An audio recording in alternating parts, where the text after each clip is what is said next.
Guys, Long Haul Larry, Big Blue. We are here in Shawano, Wisconsin, getting unloaded right now. It is January 27, 2019. It is Sunday, and time to give away Johnny Jr. I gotta do is sorry comments down below, and I'm gonna do this one a little faster. Tuesday, I'm gonna do the drawing for this one, and that way when I get home Wednesday, I can hopefully have this all taken care of and get it shipped out. So put a comment down below for your chance to win a Johnny Jr. Freddie Bauman, I did get your email. You've been asking me if I got your email. I did get your email. I sent you a response this morning.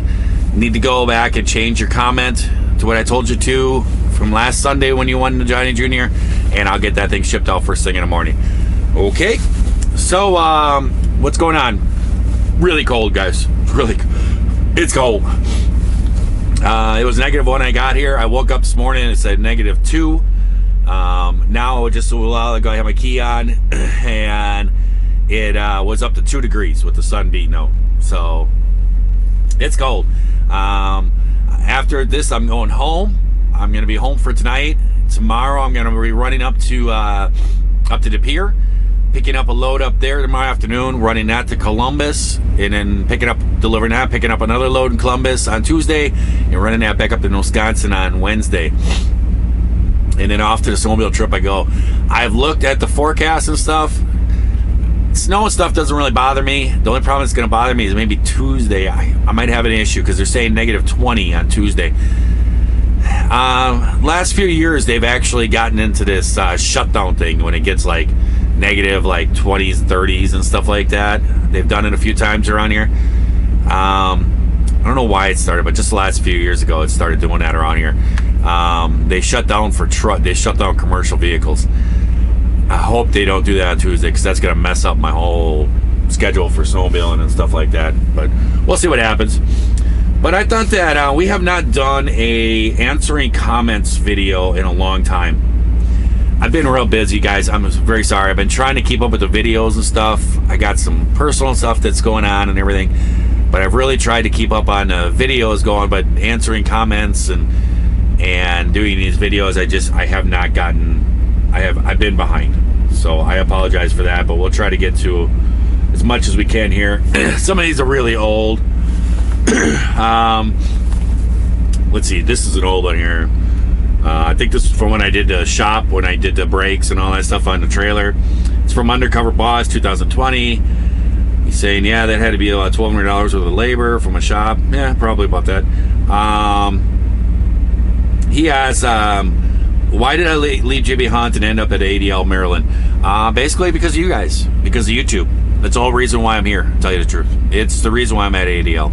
I've made a home here, but my days were ending at JB Hunt, and they were real restrictive on the YouTube thing on me.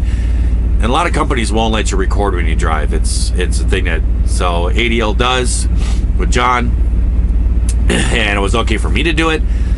And I knew JB Hunt was gonna get at me about this YouTube. I knew it was coming. I could feel it coming.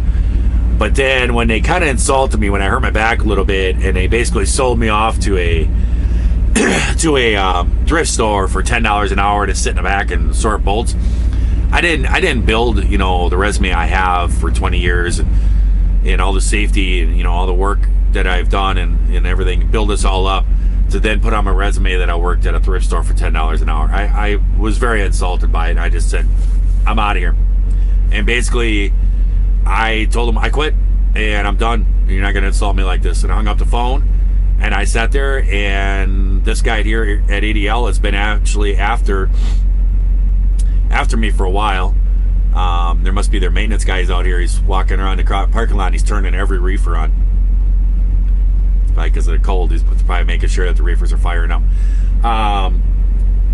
But I basically called him up. He's been after me, and I called him up, and I said, hey, I hear you want me to work there. And he was like, yeah. And I said, do you have a truck for me? He said, yeah. I said, okay. I said, when's John coming through? He said, Friday. I said, should I jump in the truck with John on Friday and come out to Maryland? Yeah. I said, okay. That was the hiring process. That was the end of the conversation. It was pretty simple. So that's why I'm here. Some of these are old things. Big Al 00087 says he was talking about that welding or that trailer. When I was welding on it, he says, looked like some of the cross members are bent. Maybe just camera angle. No, they were bent up. There were some bent. That happens when you blow tires. When you blow a tire on a trailer, that always happens. Goes up and bends those things. They're fine as long as they're not like cracked or broken. Then they're all right. It's a nightmare and a half to change those things out. I mean, you pretty much destroy things doing it. It's really impossible. So if they're not cracked or broken and stuff, you're better off just leaving the bent ones in there. That happens with semi-trailers. A lot of semi-trailers. You go up, if you walk through a truck stop, just look up underneath semi-trailers, you'll see a majority of them have that, because if they've had any kind of blown tire, that's what happens.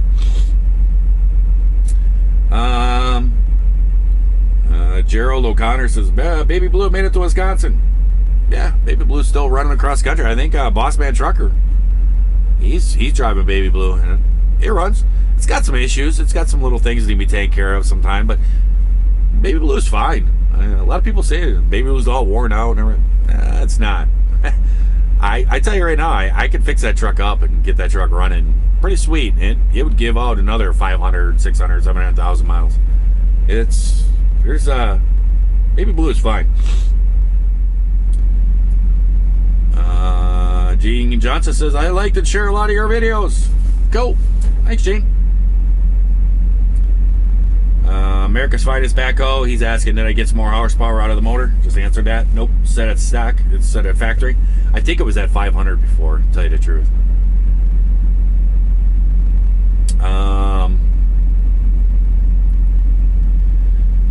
Big Mike Oregon asks, do you have to go easy on the new engine? No. There was no break-in. I asked him when I picked it up, I said, do I need to do something here, or do we need to, because, some of the trucks I've worked on, the Max and the Freightliners, when you rebuilt an engine, a lot of times you had to do like a break-in period. They would turn the horsepower down. They would want you to be gentle on it. And then after I think it was like 5,000, whatever it was, miles or whatever, not even that much, you would pull the thing back in there, and then you'd pop the head bolts loose and then retorque the head. They said, no, there's none of that to be done. I do not have to do any kind of oil change or nothing like that. They had a dyno in the shop, and they actually broke the engine in on the dyno. So when I picked it up, it was ready to roll. So that's pretty cool.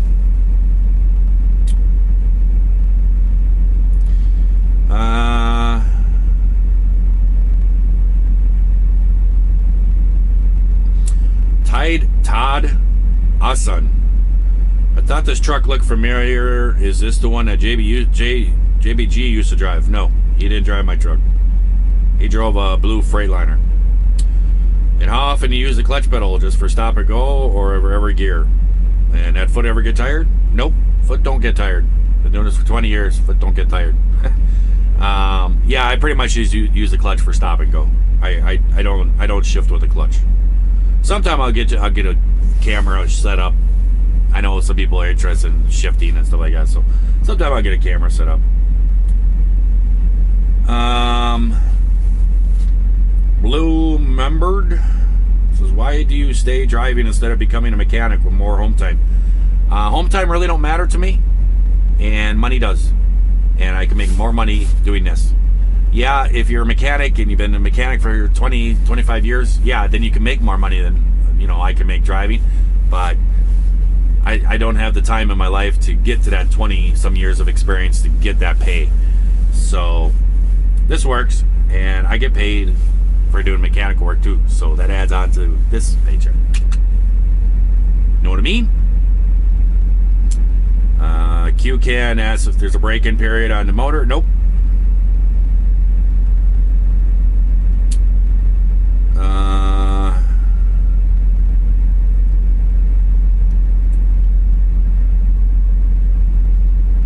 right.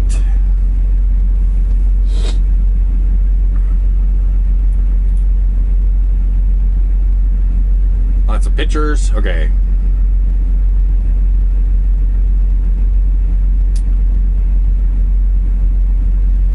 Donald Swink, he asks, why are the loads so scarce this time of the year? It's basically what they do. I think I've talked about this. Basically what happens is at the end of the year, a lot of the manufacturers and stuff like that, they try to push all their product out of their factories and everything, get it all shipped and out the door so they can put it in their books, keeps their company in the black. It's what they do. So a lot of the product goes out. There's a big shipping thing that happens in November and December. Then in January and February, it's like all the warehouses are kind of filled up a little bit, so then they're starting to use all their product instead of ordering more stuff. So it kind of slows down. It's been like this forever. That's the way trucking works. There's always a slowdown in January and February, and then in March it starts to get back up again. Same guy. Same thing here.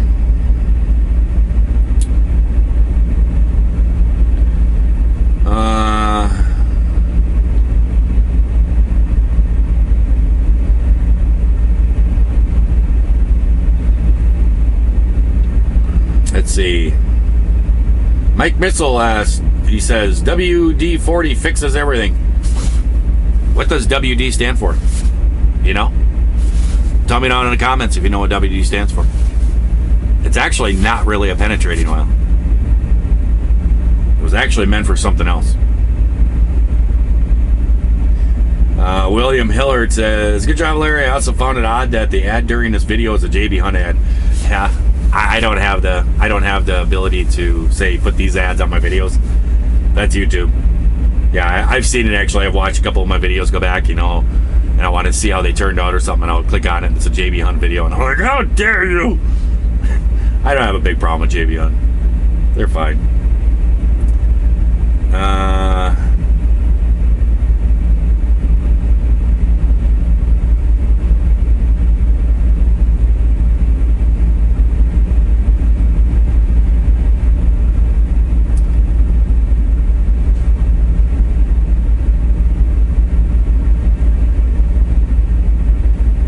William Smith, he asks, he says, could you explain the air connection through the axle to the tires? There's a regulator that's up underneath there, and there's a air line that goes into the axle. The axles are hollow, and then there's an air line that goes through the middle of the axle, goes out to each tire. And then basically what there is a little valve on each one of those ends. It's kind of like a needle, almost like those pumps that you fill footballs and basketballs with. And it just goes into that valve, and then off of that T, then there's an air line that goes to each tire, and that one valve regulates all the pressure. You could set it up to have your tires run at 90, 95, 100, 105, whatever. You set the regular, whatever you want your tires to run at, and it makes sure that the tires stay at that PSI. Real fast. Hope you got that.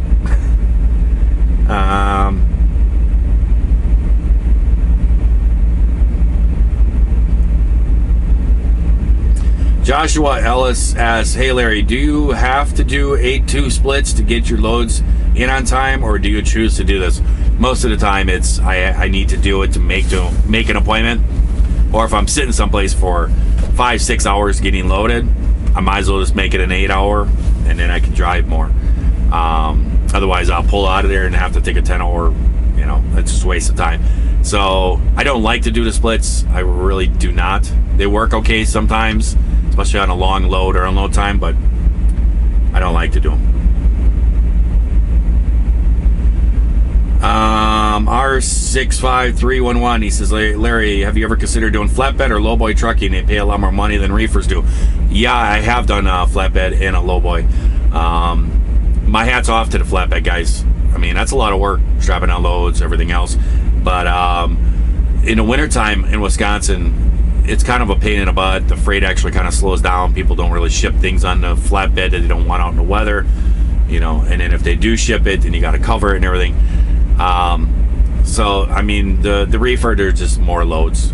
And I've done dry, I've done reefer, I've done the flatbed, I've done the lowboy, I've done all these things. This is just kind of where I ended up. Andrew Wilkins, I've had a lot of people ask me this. How do you drain the air takes on a KW? And a lot of people ask me, hey, you forgot to drain the air takes. No, I didn't forget. I did forget to do it when I was recording. But after I made the video, then I was like, oh, I forgot. So before I took off, I jumped out.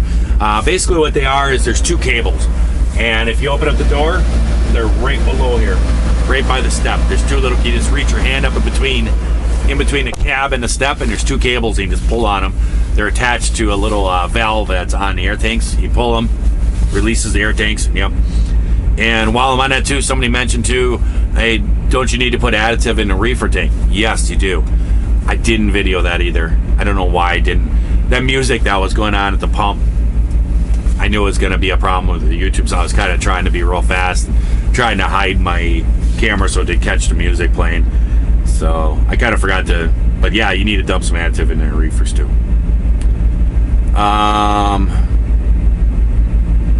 Oh, William Hillard also asked, he says, what are these? These are exercise bands. When I had that problem with my back, the lady, the rehab place, she came up with this idea with me driving that I could be working my shoulders and working on my shoulder. I sit here and I drive down the road doing this, and they're pretty good. I mean, they got pretty good strength, and I sit there and do this, and then this one here, I move my hand and I put it this way. But I also have other ones too. I have bought these. This is made by a company called Strong Driver. I found these down in Oklahoma at a truck stop. Basically, there's more exercise bands, and they're here, and you can do all kinds of different exercises and stuff. And you know, you can do all kinds of different things, and then they're down here, so I can do curls, kind of. I have them on both sides, and so I sit around. I just drive doing that all the time, and a little exercise. I'm hoping that this truck drives me at my door. Michael asks, hey, question, do you need to have a license to fly your drone? No, you just, what is that, the FAA or whatever? I can't even remember the abbreviations for it. I think it's the isn't that the Future Farmers? No, FAA. Yeah, there you go. You just go on there and you just pay a small fee and you register a drone. You don't need a license. You just need to have that. So if your drone gets lost and kills somebody, then you're good to go. I'm wondering if he needs my door. I'm going to pull out of here and pull on the side of the road. Alright, sorry about that. There was a truck waiting, so I wanted to get out of his way. I guess they gave him my door.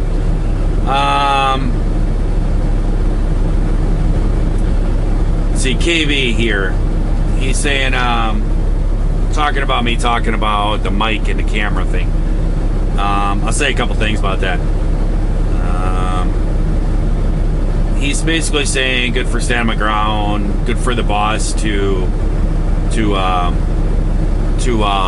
work with us on that and everything else. Yeah, that was good.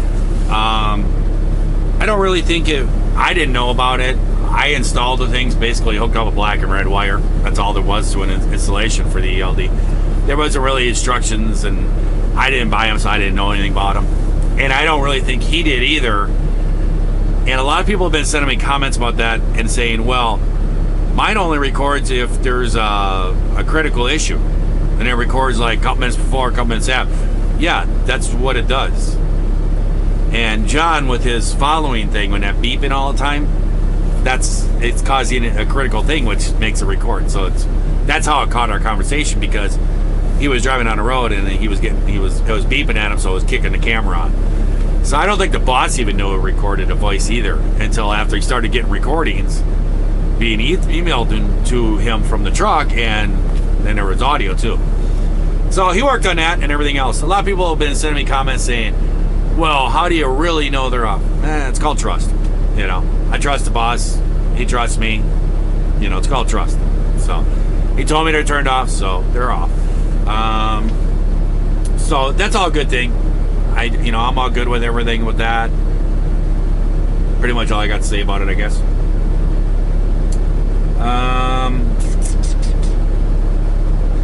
Okay, here we go. This is going to get me in trouble. Mike Harris. Did I see the steering wheel shimmy? Do I have a steer tire out of balance? Yes. I have a pretty good shake. What it is I have a cup steer tire. And the steer tire's got about almost 150,000 miles on them. and one of the tires has cupped. Once a tire cups, you can't stop it. You cannot stop it from cupping. No matter what you do, anything else. There's all kinds of things that could cause it. There could be bushings, you know, some a little misalignment of the truck, of the axles. Having a dry fifth wheel can even do it. There's all kinds of things that can cause a tire to cup. Sometimes the tires just cup. Sometimes the bands will let loose the tire and it cups. The thing is yes, there is a shimmy. There's a shake with this truck. Here's the deal. I used to be an independent trucker. Now a company guy. Used to be a company guy. I'm not going to run to the boss and say, I need new tires because my tire shakes. The tires are still legal. They're not worn down to where the DOT line is on the tires. They're still legal to run because I was independent. I understand this. You want to run those tires out. Every time that you get a little shimmy or shake, you're not wanting to run to the shop. You know, you got to deal with it, work through it, get your use, much use as you can out of it, and then do it. I'm probably around the end of February, I'm probably going to have to get some steer tires. That's my guesstimation on time. I'll keep running it, and yeah, there's a shake. Sometimes it shakes pretty good. I just deal with it. I don't worry about it. I understand trying to get the most out of the tires. You know, you can't just replace a tire because you get a little tiny shake. I have checked the things over. I've checked the hub and everything else. It's all good. So, you know, who knows? But I'm talking to the boss about maybe putting a product on here, one of those Acura weight things that you put on the tires that balances the tire all the time. I was talking about maybe putting some of those on to try those. Let's see. RL Hawk, he says, or she or whatever, says, have you tried Rain-X for your windshield washer fluid? Yes, I have. I have put it in. It's light orange fluid. I'll tell you a really funny story real quick. My daughter, one of my daughters, super smart. They're all smart, but she's super smart in a classroom. On the street, not so much. She had put some of that orange stuff in her car one time, and she would call me up once in a while with mechanical issues with her car and stuff. And one time she called me up and she says, hey, I think there's something wrong with my car. And I said, what's wrong? And she goes, it's like shooting this like brownish looking fluid onto my windshield. And I'm like, okay, what are you talking about? Windshield washer? And she goes, yeah. When I hit the windshield washer, it's coming out like this really weird brown color. And she goes, could there be something wrong? Do I need to take it into a shop, have them look at it? And I was like, darling, what color windshield washer fluid you put in? And she goes, well, the blue stuff. And she goes, before that, she goes, I had that orange stuff that you get from Walmart. And I just started laughing, and she mixed the two colors, and it came out a weird color. And I sat there laughing at her on the phone. I didn't even get a chance. She goes, oh, never mind. She goes, she hung up on me. She picked up on it after I was laughing at her. It was pretty funny. Oh man, this thing it's gone back a whole bunch of different, because I turned my phone, it went back in the comments way back far. Oh, there we go. So there you go. R.L. Hawk? I don't know how to pronounce his names. Wow, Sengil01 says, Rite Aid warehouse in Liverpool, New York. My brother's load in September, the lumper fee was $750. Woo!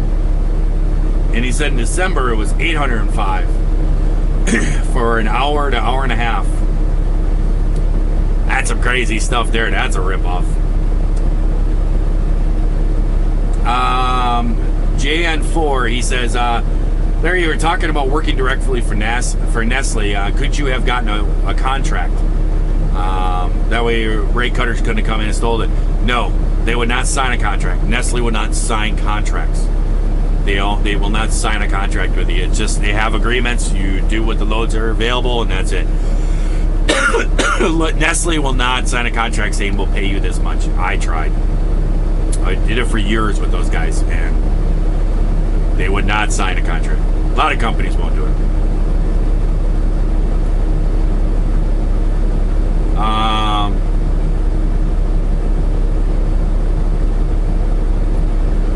Here, this guy here, Reginald Lewis. I don't know if that's right. He's talking about when I replaced all the filters and everything.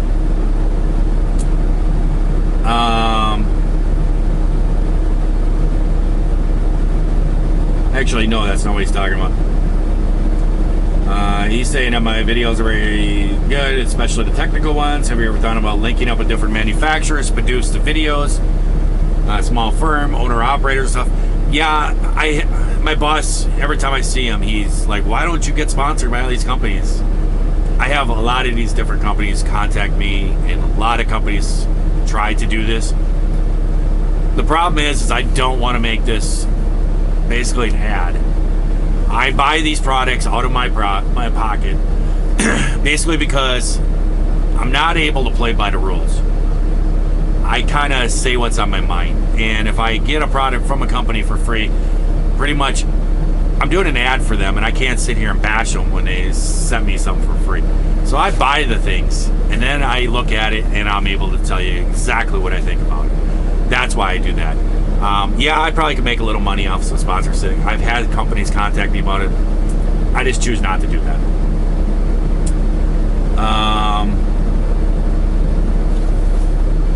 Yeah, here's another one. KB was asking, have you thought any more about the lights on the back of the trailer? I guess John had a problem backing into a TA or something, tight spot or something. Yeah, I have. I just don't have the time, you know.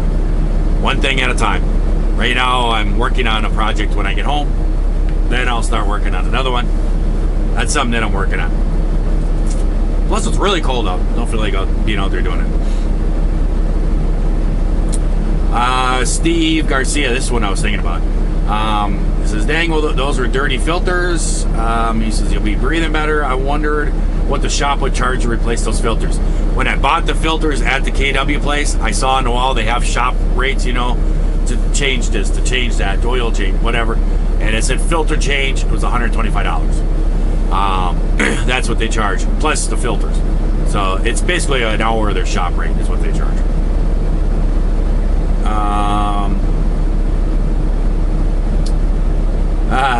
Rick Hicks, he says, the people who design the systems do not have to work on them. Some of the engineers need to be shot. If you go into any basically garage and mechanics are talking about it, you will hear that very often. Mechanics do not like engineers. It's like a whole thing.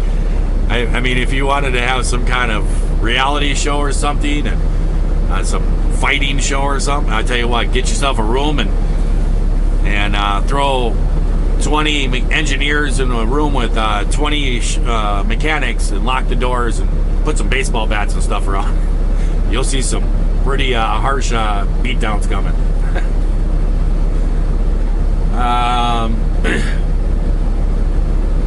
Let's see, Leonard Buckner. Definitely a nice fix for having better airflow with colder temperatures. It pays to use additives. The fuel in the reefer tank also need to be. Yes, I think I said that already. I think I already did that. You need to put additive in your reefer tank too. I did do it. I had an issue. When I was there, they were playing so much loud music. I was trying to hide in my head, trying to cut out the music the best I could. I made the video as short as I possibly could so I wouldn't get nailed for that music blaring over the speakers. But yeah, you just open it up, dump a little bit in there. There's usually 25 gallons in a reefer tank, so just give her a splash and good to go.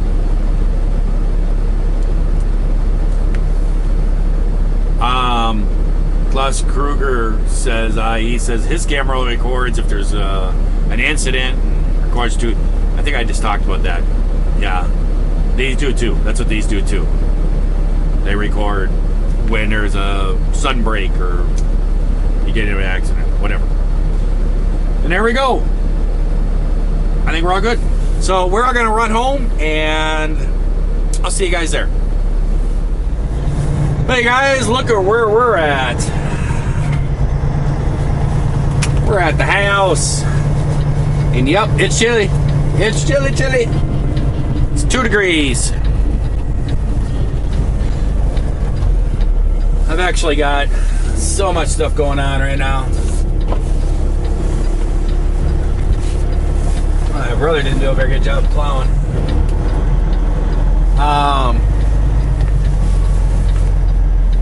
Can't see.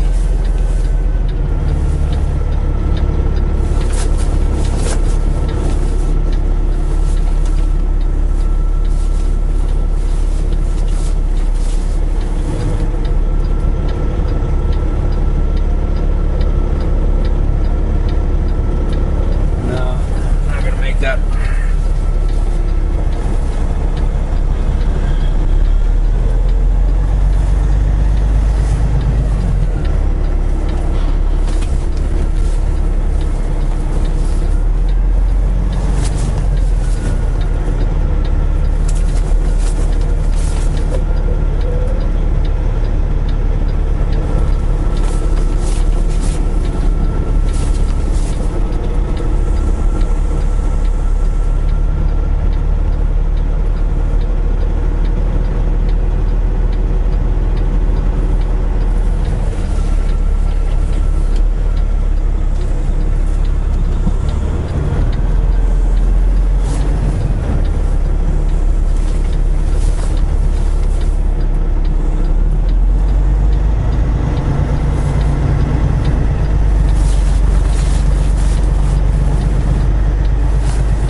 There we go.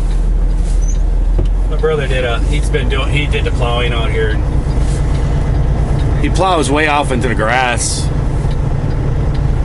So it's kind of hard for me to do that. But then on the edge over by the wheel there, he left that plow sticking out there. So it's hard for me to judge when to turn when he leaves that big snowbank. But anywho, I have lots of things going on. I got some phone calls. I got some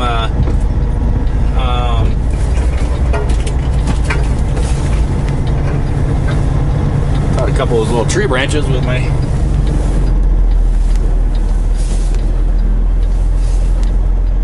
not the best vacuum I've ever done.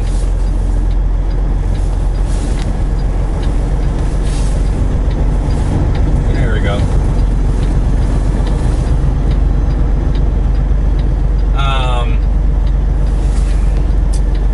I got a phone call from someone. Their water pipes are froze in their house, so I stopped at Fleet Farm on the way home and picked up some water pipe heat tape. And I got to run over there and wrap their pipes up for them. I broke a tree branch. And help them out with that. And I got to get back here. I got to fix my Expedition. I got to get the snowmobile out, get that going. I get all my laundry done.